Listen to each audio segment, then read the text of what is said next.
SNS ne zaslužuje nijedan dan da provede na vlasti, poručuje novi DSS iz Šapca.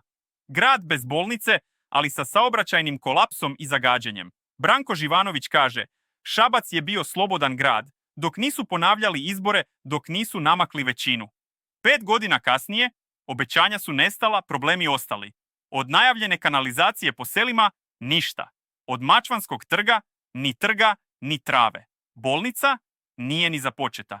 Umjesto rada, funkcioneri u Čacilendu, dok građani čekaju pred zatvorenim vratima službi. Saobraćajni haos svakog jutra, vazduh među najgorima u zemlji. Živanović tvrdi, pritisci, zastrašivanje, prebivališta menjaju se nezakonito. U manjim mestima, kaže, dno se probija svakog dana. Na dan izbora, kapuljače, kola bez tablica i policija koja gleda u drugu stranu. Demokratija u Srbiji postala je reality program bez kraja. Živanović zaključuje, ljudi su uplašeni za egzistenciju, a SNS uspeva da dođe i do potpisa opozicionih birača.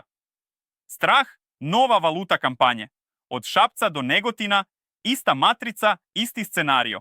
Prati srpski čardak, tamo gde se borba za vazduh pretvara u borbu za dostojanstvo.